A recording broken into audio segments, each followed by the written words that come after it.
Volcara Water Solution for hot water problems. Contact 9399906356.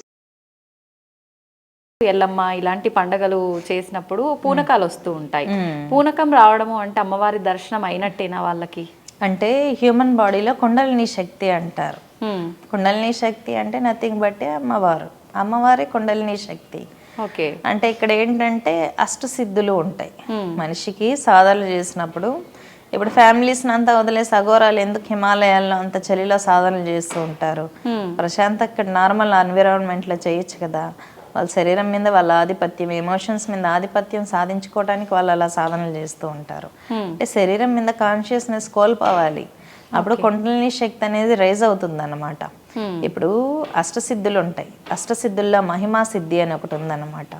మహిమా సిద్ధి కింద వచ్చేది ఈ పూనకాలు. అంటే దేవతల ఆవాహన ఆవహించడము, ప్రేతాత్మలు ఆవహించడము, ఇవన్నీ మహిమా సిద్ధి కింద వస్తాయి. దేవతలు ఆవహించడానికి మహిమా సిద్ధి అంటారు, ప్రేతాత్మలు ఆవహించడానికి క్షుద్ర శక్తి అంటారు. ఈ దేవతలు ఆవహిస్తే ఎలా ఉంటుంది, ప్రేతాత్మలు ఆవహిస్తే ఎలా ఉంటుంది అనేది ఎక్స్పీరియన్స్ అయితే తెలుస్తుంది.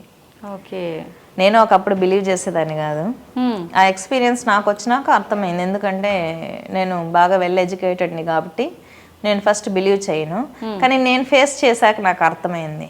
ఓకే, మనకు కూడా ఇలా జరుగుతుందా అంటే నా మీద నాకు కాన్ఫిడెన్స్ ఉంది కదా, నన్నైతే నేను మోసం చేసుకోలేను కదా. కాబట్టి ఓకే, దీని మీద నేను రీసెర్చ్ చేశాను. అసలు ఎవరికైనా వస్తుందంటే కుండలిని శక్తి అసాధారణ స్థితిలో పైకి లేసినప్పుడు వైబ్రేట్ అవ్వడం అనేది కామన్. ఇప్పుడు టెంపుల్స్ అనేది శక్తి క్షేత్రాలు, అంటే ఓ బ్యాటరీ లాంటివి. రీఛార్జ్ చేసుకోవాలి మనం అక్కడికి వెళ్ళి.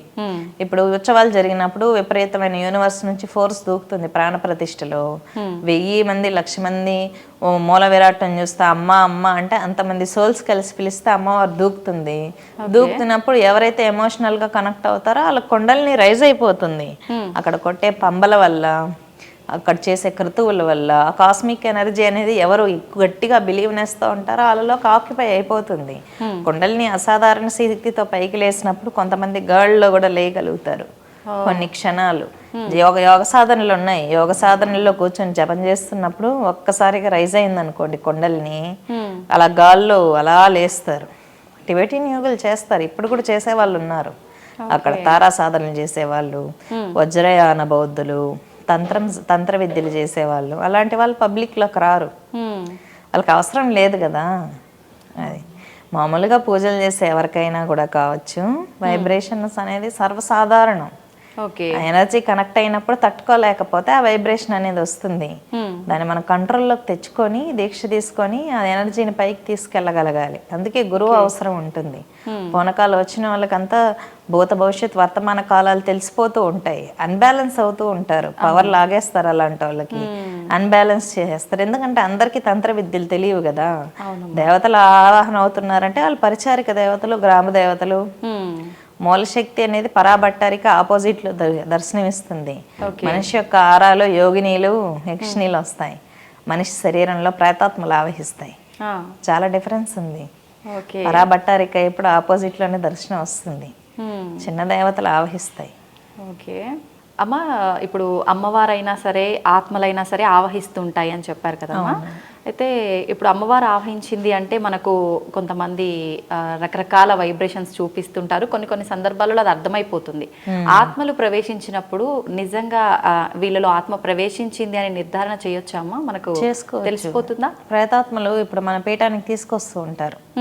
ప్రేతాత్మలు ఆవహించిన వాళ్ళంతా ఏడుకు వస్తేనే ఏడుస్తారు, ఎగురుతారు, 10 మంది పట్టుకోవాలన్నమాట.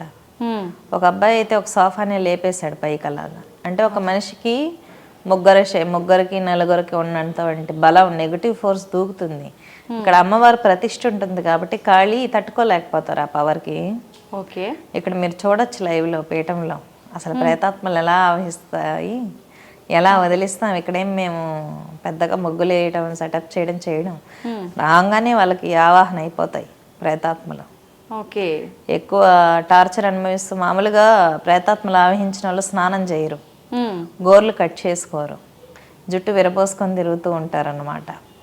వాళ్ళ శరీరంలో నుంచి ఒక రకమైన దుర్గంధం వస్తుంది. కళ్ళల్లో కళ్ళు పెట్టి స్ట్రైట్గా చూడలేరు. మన ఫిలిం వచ్చి కంటి కనుపాపలో రివర్స్లో కనిపిస్తుంది. ఓకే. ప్రేతాత్మలు ఆవహించిన వాళ్ళకి. అది ఆపోజిట్ వాళ్ళకి రివర్స్ లో కనిపిస్తుంది. కొన్ని చెప్పకూడదు ఇంటర్వ్యూస్ లో, వాటి ద్వారా మేము తెలుసుకుంటాం అసలు మనిషి శరీరంలో ప్రేతాత్మ ఉందా లేదా అని. ఫస్ట్ శుభ్రంగా ఉండరు వాళ్ళు, ఏ పని చేయరు, పూజ చేయరు, గుడికి అస్సలు వెళ్ళరు. ఇప్పుడు ప్రేతాత్మ ఆవహించిన అమ్మాయి పక్కన మొబైల్లో హనుమాన్ చాలీసా ఆన్ చేయండి, విని తట్టుకోలేరు. వాళ్ళకి పూజ చేసినా దీపం పెట్టినా నచ్చదు. అంటే వాళ్ళకి నచ్చదంటే వాళ్ళ మైండ్కి కాదు, వాళ్ళ శరీరం తట్టుకోలేదు, మంటలు వస్తాయి. మనం పూజలో హోమంలో ప్రేతాత్మ ఆవహించిన అమ్మాయిని కూర్చోపెట్టాలంటే ఆ అమ్మాయి శరీరం మండుతుంది, మంటలు పుడతాయి. కానీ అది శరీరపరమైన మంటలు కావు, అవి ఆత్మకు సంబంధించిన మంటలు. తట్టుకోలేదు ఆ అమ్మాయి. చాలా సింటమ్స్ ఉన్నాయి. ప్రేతాత్మలు ఆవహించి వదిలించడం అనేది హిందూ సాంప్రదాయంలో ఉంది, ముస్లిం సాంప్రదాయంలో ఉంది, క్రిస్టియానిటీలో ఉంది, జైన్, బుద్ధిజం అన్నిట్లో ఉంది. అన్ని మతాలు విశ్వసిస్తాయి. అదేంటంటే ఫేస్ చేసిన వాళ్ళకి ఆ పెయిన్, ఆ బాధ తెలుస్తుంది. సడన్ గా కనిపించడం కొన్ని సెకండ్స్ పాటు. వాళ్ళకి ఆత్మ వాళ్ళ లోపల ఉన్నట్టు అర్థమవుతుందా? వీక్ అయిపోతారు. మనిషి ఎంత తిన్నా పీల్ చేస్తుంది బాడీలో బ్లడ్. ఓకే. కొంతమంది ప్రయోగాలు చేస్తూ ఉంటారు మనుషుల మీద. ప్రేతాత్మలు యాక్సిడెంట్స్ లో చనిపోయిన ఆత్మలు ఉంటాయి. కిరోసిన్ పోసుకొని కాల్చుకొని చనిపోతారు ఆడవాళ్ళు, సూసైడ్స్ చేసుకుంటారు. అటువంటి ఆత్మలని నెగిటివ్ ఫోర్స్ బాధ ఎక్కువ ఉంటుంది కదా, వాటిని ప్రాణాకర్షణ మంత్రం ద్వారా ఆకర్షించి వాటికి ఆకలి ఉంటుంది, ఆకలి దప్పికలు ఉంటాయి. చాలా మంది సూసైడ్ చేసుకొని సేఫ్ అయిపోదాం అనుకుంటారు. వాళ్ళ లైఫ్ టైం 100 సంవత్సరాలు అనుకోండి, 50 సంవత్సరాలు సూసైడ్ చేసుకున్నాడు అనుకోండి, వాడు ప్రేతాత్మలాగా తిరగాల్సిందే. ఆకలి ఉంటుంది, దప్పుకుంటుంది, తినలేరు, తాగలేరు. ఆ క్షోభ అనుభవిస్తూ ఉంటాయి ఆ ప్రేతాత్మలు. అలాంటి వాటిని తాంత్రికులు వశం చేసుకొని వాటికి ఫుడ్ ఇస్తారు, అంటే బ్లడ్. బలులిచ్చి వాటిని వశం చేసుకొని పలానా మనిషిని వెళ్ళి హింసించో అంటారు. అవి హింసిస్తాయి, యాక్సిడెంట్స్ చేస్తాయి, మనిషి బాడీలో బ్లడ్ పీల్చేస్తాయి, స్కెల్టన్స్ లాగా అయిపోతారు. కొంతమంది ప్రేతాత్మలు పట్టిన వాళ్ళు డెత్ స్టేజ్ వరకు వెళ్ళిపోతారు. నేను కొన్ని 100 కేసులు డీల్ చేశాను ఇలాంటి. ఆత్మని చూడొచ్చమ్మా కళ్ళతోటి?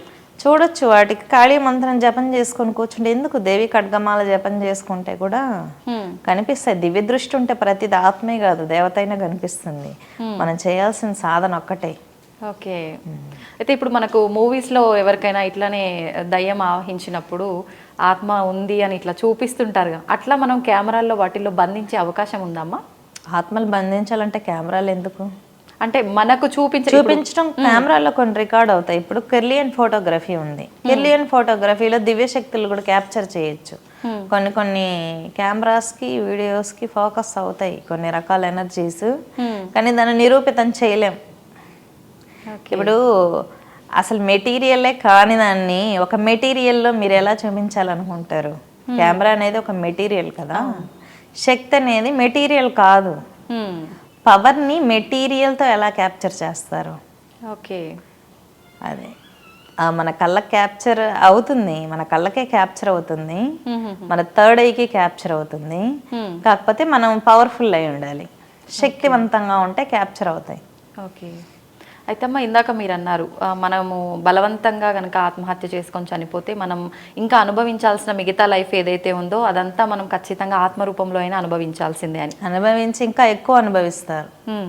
అయితే ఎవరికి వాళ్ళు ఇబ్బంది పెట్టుకొని చనిపోతేనే అలా ఉన్నప్పుడు చాలా మంది మనం చూస్తున్నాము, ఆడవాళ్ళు మగవాళ్ళు ఆడవాళ్ళని వెంటపడి వేధించటము ఇలాంటివి చాలా చాలా చూస్తున్నాం. అటువంటి వారి పరిస్థితి ఏంటమ్మా? అటువంటి వాళ్ళు సూసైడ్స్ చేసుకుంటేనా? అటువంటి వాళ్ళు సూసైడ్ అనేది తప్పు. ఇప్పుడు మనం అడిగి పుట్టలేదు, ప్రాణం తీసుకునే హక్కు మనకి ఎక్కడ ఉంటుంది? అమ్మవారు డిసైడ్ చేయాలి. కానీ లైఫ్ టైం అనేది మనం డిసైడ్ చేసుకొని మన చేతుల్లో తీసుకోకూడదు. ఇప్పుడు సమస్య వచ్చింది ఒక అబ్బాయి వల్ల అంటే సొల్యూషన్ ఉంటుంది కదా, సమస్య అంటే సొల్యూషన్ ఉందనే కదా అర్థం. దానికి ఎక్స్ట్రీమ్ డెసిషన్స్ తీసుకోకూడదు ఎప్పుడు పబ్లిక్. కాకపోతే ఈ మధ్య యూత్ నేను గమనిస్తూ ఉంటాను న్యూస్ పేపర్స్లో, ప్రతి చిన్న విషయానికి సూసైడ్ చేసుకుంటుంటారు. అది అన్నెసెసరీ కదా, దానివల్ల పొందే లాభం ఏమీ లేదు. వాళ్ళు ఇంకా క్షోభకు గురవుతారు ఆత్మరూపంలో. అది సూసైడ్స్ ఆపేస్తే వాళ్ళకే మంచిది. అంటే మీ ఒపీనియన్ ఏమనుకుంటున్నారమ్మా, చిన్న చిన్న వాటికే సూసైడ్స్ అంటే ఇంతకు ముందు కుటుంబాలు ఉమ్మడి కుటుంబాలు ఉండేవి. ఇప్పుడు మీరు అనుకుంటున్నారు మన ఇళ్లలో ఉన్నప్పుడు మన నానమ్మ అమ్మమ్మలు తాతయ్యలు మనకు అన్నీ చెప్పేవాళ్ళు. అవును, మన అమ్మ నాన్న పొలం పనులు అవి ఇవి పనులు చేసుకుంటూ ఉన్న ఉమ్మడి కుటుంబాలు అందుకే ఉండాలి. కనీసం ఏదైనా చెప్పుకుంటే బాధ వస్తే చెప్పుకోవడానికి ఒక పెద్దమ్మ కూతురో పిన్నమ్మ కూతురో కజినో ఎవరో ఒకరు ఉండాలి. మరీ మెటీరియల్ వరల్డ్ వర్చువల్ వరల్డ్కి అలవాటు పడిపోయి ఇప్పుడు నీకు ఏదైనా బాధ వచ్చింది అనుకోండి, ఫేస్బుక్లో ఫ్రెండ్ రమ్మంటే వస్తాడా? 10,000 ఇమ్మంటే ఇస్తాడా? ఇవ్వడుగా. వర్చువల్ వరల్డ్ నుంచి మాయా ప్రపంచం, దాని నుంచి బయట వచ్చి మంచి రిలేషన్షిప్స్ మెయింటైన్ చేయాలి. కనీసం మన ఇంట్లో మెంబర్స్ తోనే ఎవరో 10 నిమిషాలు మాట్లాడట్లేదు, కన్న బిడ్డలతోనే తల్లిదండ్రులు స్పెండ్ చేయట్లేదు. ఎవరికి వాళ్ళు సపరేట్ రూమ్స్, పక్కన పడుకుంటే పిల్లలు అఫెక్షన్ వస్తుంది, కనీసం దగ్గర తీసుకోరు, పక్కన పడుకోబెట్టుకోరు. ఇంకా తల్లికి బిడ్డకు అఫెక్షన్ ఎలా వస్తుంది?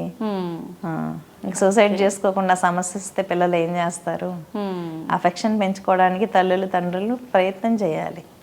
ఆ ప్రేమ లేకపోవడం, ప్రేమ లేదు, ఈ బాధ వస్తే చెప్పుకోవటానికి ఫ్రెండ్ లేరు. ఫేస్బుక్ లోనే ఇన్స్టాగ్రామ్ లోనే మెసేజ్ పెడితే ఏం రారుగా, అరుస్తారా తిరుగుతారు, ఏం లేదు కదా. మరి అంత స్వార్థపూరిత సమాజం, మాయ ప్రపంచం అంతే. నిజమేమా. మంచి ఫ్యామిలీ వ్యవస్థని కనీసం అంటే కూడా ఫ్యామిలీ అన్నా కొంచెం పెద్దవాళ్ళని వాళ్ళ తల్లిదండ్రులన్నా పెట్టుకొని ఒక కుటుంబ వ్యవస్థ పాటించాలి. మరి మినీ ఫ్యామిలీస్ ఈ మధ్య అయితే ఇంకా పిల్లలు ఇండివిజువల్ గా పెట్టేస్తున్నారు ఫారిన్ కల్చర్లో, అదంత మంచిది కాదు.